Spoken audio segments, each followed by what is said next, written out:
지금 정말 말도 안 되는 일이 벌어지고 있습니다. 회피형 애착을 가진 사람들이 하는 담쌓기라는 행동이 있는데요. 사람마다 이 문제에 대처하는 방법에 대해 의견이 다 분분한 것 같습니다.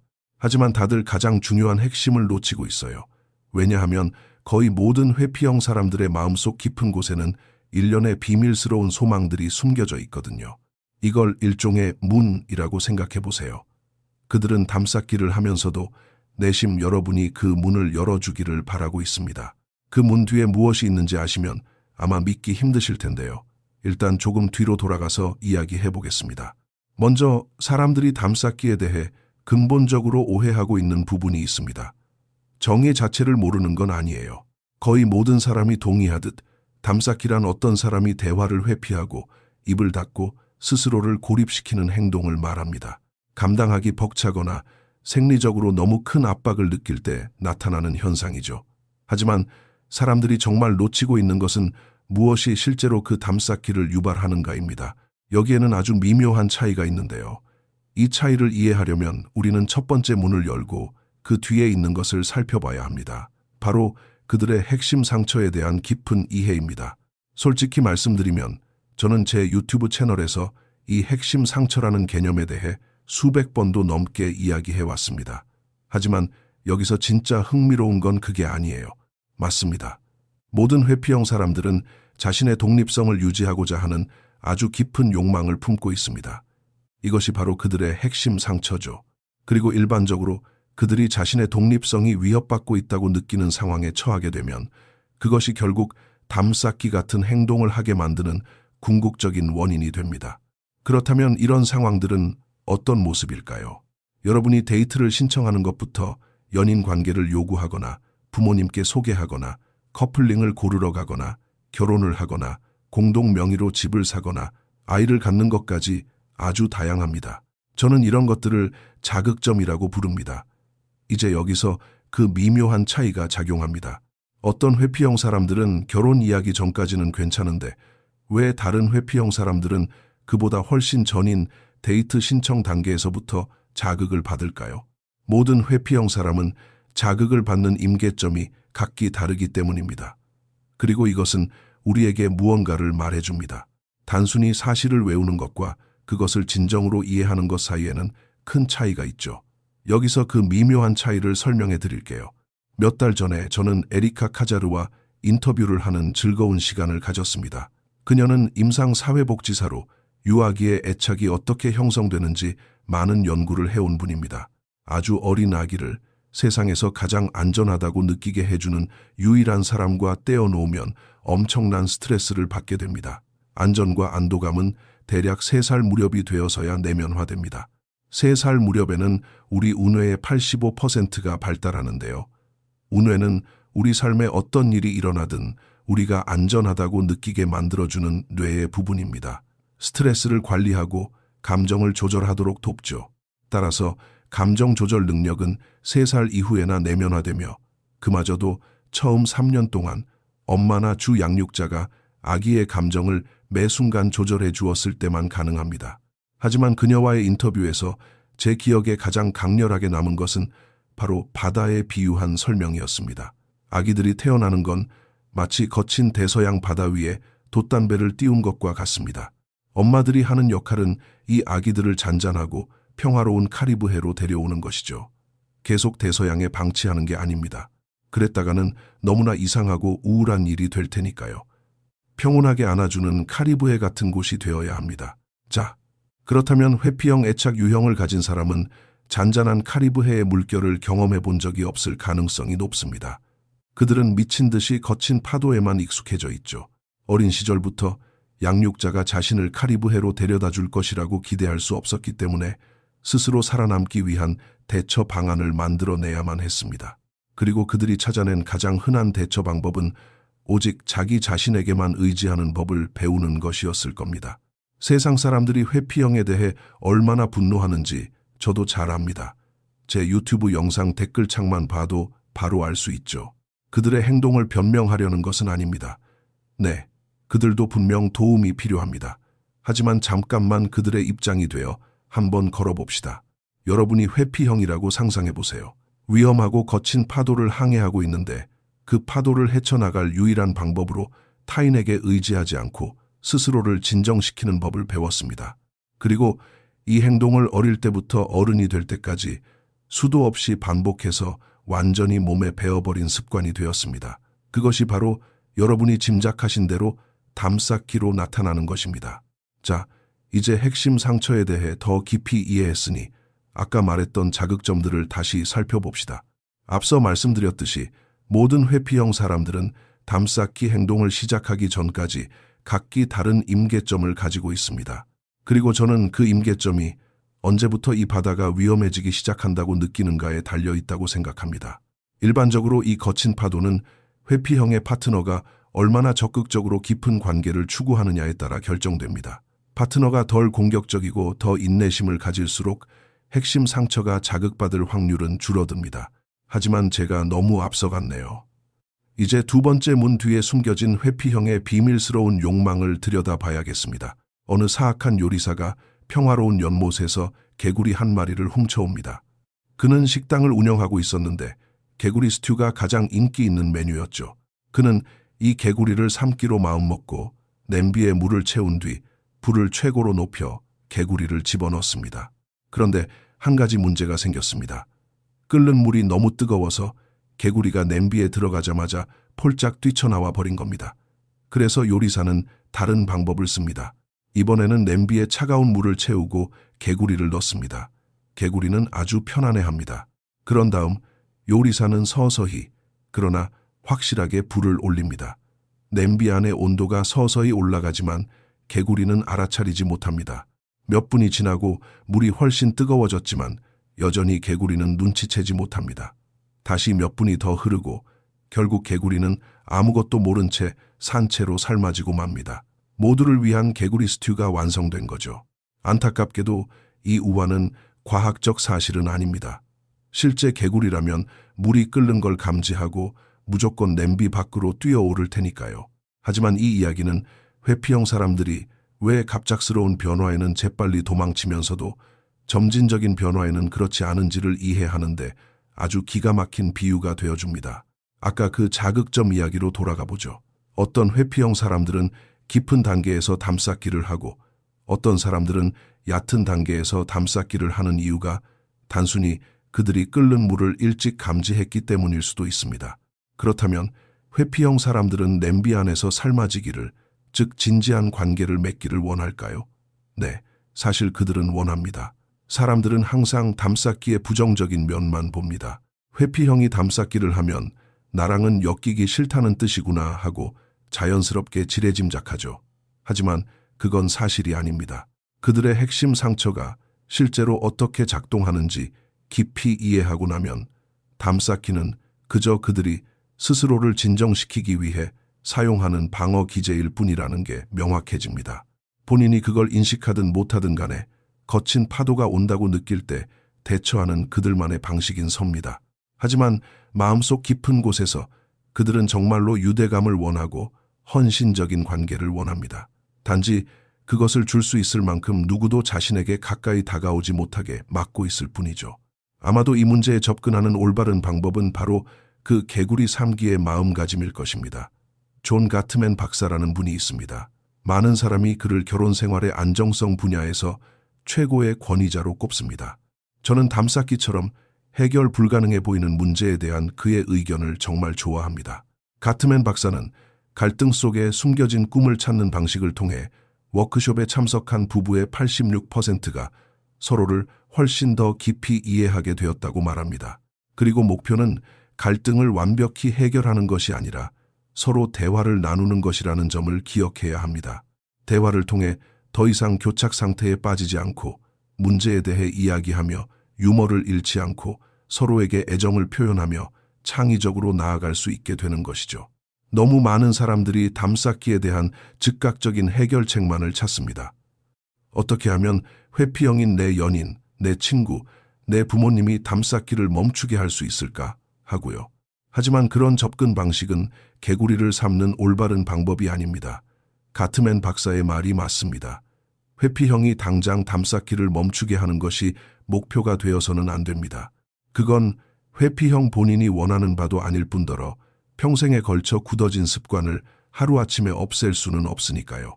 대신 회피형이 안전하고 이해받고 있다고 느끼는 환경을 만들어주어 점진적인 변화가 일어날 수 있게 하는 것이 목표가 되어야 합니다. 억지로 즉각적인 해결책을 강요하지 않고 소통의 창구를 열어두는 것이죠. 물론 여기서 가장 중요한 100만 불짜리 질문은 그럼 그걸 대체 어떻게 하느냐일 겁니다. 자, 다음 문 뒤를 살펴보겠습니다. 에밀리 브론테의 소설 폭풍의 언덕을 읽어보신 적 있나요? 이 소설은 히스클리프와 캐서린이라는 두 주인공의 복잡한 관계를 다루고 있습니다. 이야기 내내 그들의 관계는 열정적이고 유해하며 궁극적으로는 파괴적입니다. 하지만 그럼에도 불구하고 두 사람은 마치 자석처럼 피할 수 없이 서로에게 끌리죠. 폭풍의 언덕은 제가 회피형 사람들에게서 발견하는 가장 큰 문제점 중 하나를 완벽하게 보여줍니다. 그들은 거의 항상 불안형 파트너에게 끌린다는 사실입니다. 그리고 이것이 문제입니다. 이 둘의 조합은 태생적으로 파괴적일 수밖에 없기 때문입니다. 히스클리프와 캐서린 이야기로 돌아가 봅시다. 히스클리프는 제가 볼 때 불안형 애착을 가진 전형적인 인물입니다.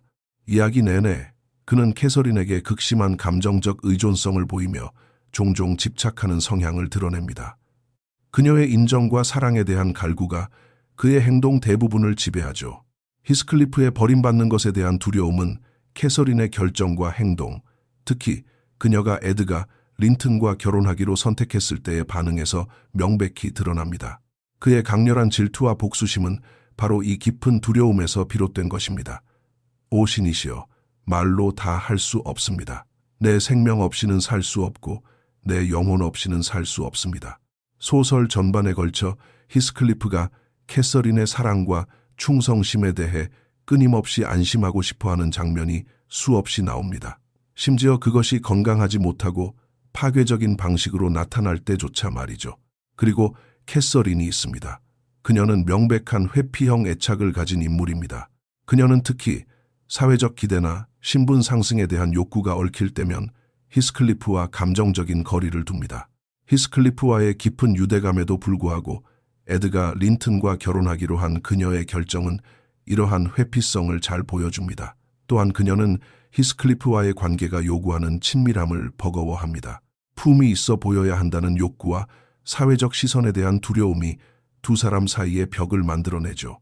흥미로운 점은 독립성을 유지하고 자기 삶의 통제권을 쥐려는 캐서린의 욕구가 두 사람의 깊은 유대를 인정하면서도 히스클리프를 밀어내는 결과를 낳는다는 것입니다. 책에 나오는 그녀의 유명한 대사가 있죠. 우리의 영혼이 무엇으로 만들어졌든 그의 영혼과 내 영혼은 같습니다. 저에게 이 대사는 그녀도 두 사람의 깊은 연결고리를 알고 있다는 것을 의미하지만 그녀의 실제 행동은 종종 이 깨달음과 정반대로 나타납니다. 이 전체적인 역학관계는 불안형과 회피형 커플 사이에 밀고 당기기를 아주 적나라하게 보여줍니다. 히스클리프는 끊임없이 쫓아가고 캐서린은 계속 도망치면서 본질적으로 열정과 고통이 반복되는 사이클을 만들어내고 그것이 그들의 관계를 정의하게 됩니다. 뭔가 변화가 필요합니다. 3년 전쯤 저는 결혼 및 가족 치료사인 타라 스피어스와 대화를 나눈 적이 있습니다. 저는 제 웹사이트에 쓴 애착 이론에 대한 개념들이 정확한지 그녀에게 검토를 받고 싶었습니다. 그녀는 이메일을 통해 제 글에 대해 아주 훌륭한 피드백을 주었습니다. 애착 유형은 관계 속에서 형성되고 관계 속에서 유지되며 관계 속에서 다시 재형성됩니다. 혼자서 자신의 애착 유형을 바꿀 수는 없습니다. 여러분, 제가 애착 이론에 푹 빠지게 된 가장 놀라운 점이자 사람들이 잘 이야기하지 않는 사실은 바로 애착 유형이 유동적이라는 것입니다. 캐서린이 회피형이고 히스클리프가 불안형이라고 해서 그들이 영원히 그 상태로 머무는 것은 아닙니다. 다른 관계, 다양한 경험, 개인의 성장이 이론적으로 불안정형 애착을 안정형으로 바꾸는 데 기여할 수 있습니다. 불안정형 애착에는 불안형, 공포형, 회피형이라는 세 가지 유형이 있습니다. 이 불안정형 애착들끼리 서로 엮이게 되면 거의 언제나 재앙이 벌어집니다. 하지만 이 불안정형 애착 중 하나가 안정형 애착을 가진 사람과 상호작용하게 되면 불안정형 애착이 서서히 안정형으로 바뀔 수 있는 진정한 기회가 생깁니다. 마치 보이지 않는 전투가 벌어지는 것과 같습니다. 불안정형과 안정형이 부딪히면서 의지력의 싸움이 시작되죠. 불안정형이 점점 안정적으로 변해가거나 아니면 반대로 안정형이 불안정하게 변해가게 됩니다. 그리고 이것이 바로 회피형의 담쌓기에 대처하는 방법에 대한 저의 핵심 신념입니다. 스스로에게 이렇게 물어보세요. 안정형인 사람이라면 이 상황에서 어떻게 반응할까? 그 답을 찾기 위해 우리는 마지막 문 뒤를 열어봐야 합니다. 저는 가장 단순한 것이 최고라는 KISS, Keep it simple, stupid 법칙의 열렬한 신봉자입니다. 상대방이 한 발 물러서면 여러분도 한 발 물러서십시오. 이것이 제가 내담자들에게 자주 해주는 주문입니다. 누군가 여러분에게 담쌓기를 하고 있다는 것은 행동을 통해 지금 당장은 문제를 해결하거나 대화하고 싶지 않다는 의사를 전달하는 것입니다. 이에 대한 불안형의 전형적인 반응은 당장 그 문제를 해결하려고 달려드는 것입니다. 상대방이 물러서는 것과 정반대로 행동하는 거죠. 반면 안정형의 반응은 상대방에게 공간과 시간을 주는 것입니다. 어차피 여러분에게는 그 시간에 해야 할 더 생산적이고 좋은 일들이 있으니까요. 기억하세요. 우리의 목표가 회피형 사람을 당장 고치거나 치유하는 것은 아닙니다. 우리의 목표는 그저 서로 대화할 수 있는 상태로 나아가는 것뿐입니다. 일단 대화의 창구가 열리고 나면 그때부터 개구리를 서서히 끓이는 겁니다. 그러면 안정형 애착이 불안정형과의 전투에서 이기기 시작하고 담쌓기의 빈도는 점점 줄어들게 됩니다. 하지만 어떤 멋진 댓글에서 지적했듯이 회피형에게 지나치게 많은 공간을 주는 것도 문제가 될 수 있습니다. 그 사람에게서 연락이 끊긴 지 2달이나 됐어요. 네, 이건 정말로 고통스러운 일이죠. 그렇다면 도대체 얼마나 떨어져서 기다려주는 것이 적당할까요? 이럴 때 사용할 수 있는 SPACE 공식이라는 것이 있습니다.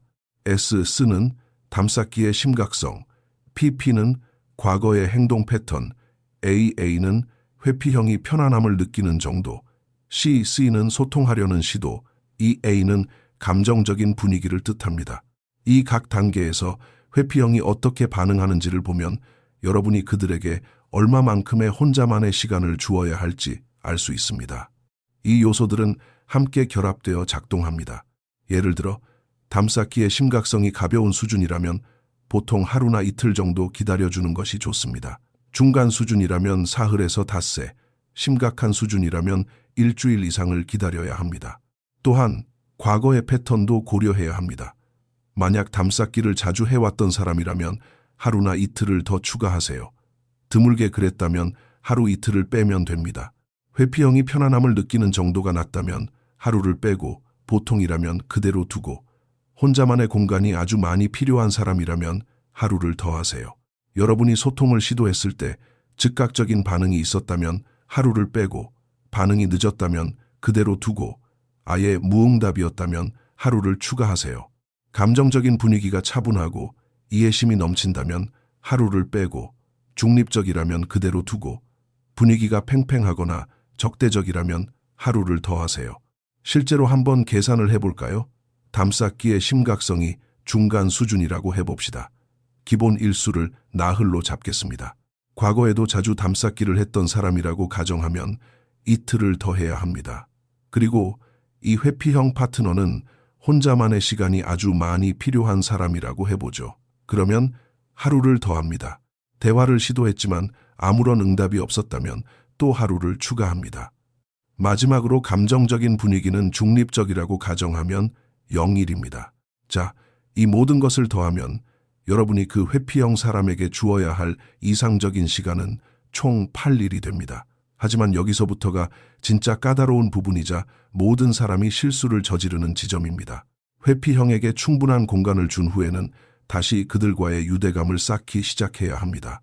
그런데 아주 독특한 방식으로 유대감을 쌓아야만 하죠. 크리스 보스라는 분이 있습니다. 그는 은퇴하기 전 연방수사국, 즉 FBI의 수석국제납치협상가이자 국가안전보장회의 인질 전담반의 대표 협상가로 활약했던 인물입니다. 그는 절대 타협하지 마라 라는 책을 썼는데요. 책 51페이지에 이렇게 적혀 있습니다. 공감이란 상대방의 관점을 인식하고 그 인식을 말로 표현해내는 능력이다. 그리고 몇 단락 뒤에 이렇게 덧붙입니다. 그보다 한 단계 더 나아간 것이 바로 전술적 공감이다. 이는 그 순간 상대방의 감정과 마음가짐을 이해할 뿐만 아니라 그 감정 이면에 숨겨진 진짜 속마음까지 들어주는 것이다. 그렇게 하면 이어지는 모든 순간에 당신의 영향력을 키울 수 있다. 크리스 보스는 이를 아주 사랑스럽게 스테로이드를 맞은 감성지능이라고 불렀습니다. 보스는 이 전술적 공감이라는 용어를 만들어 현장에서 엄청난 효과를 보았습니다. 또한 그는 감정 이름 붙이기 레이블링이라는 기술도 창안했죠. 한 번은 보스가 할렘가의 어느 건물 27층 굳게 닫힌 문 밖에 서 있었고 문 안쪽에는 3명의 도망자가 숨어 있었습니다. 당시 보스는 도망자들의 내면에 대해 2가지 사실을 알고 있었습니다. 그들은 죽고 싶어 하지 않으며 감옥에 가고 싶어 하지 않는다는 것이었죠. 그래서 보스는 찜통 같은 아파트 복도에서 전술적 공감을 사용하기로 결심합니다.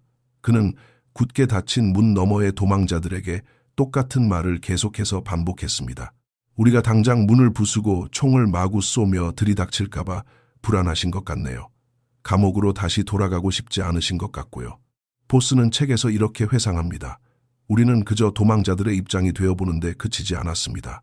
그들의 감정을 포착하고 그것을 언어로 바꾼 다음 아주 차분하고 정중하게 그들의 감정을 되짚어 말해 주었습니다. 결과는 어땠을까요? 그렇게 6시간 동안 대화를 나눈 끝에 도망자들은 스스로 문을 열고 나와 항복했습니다.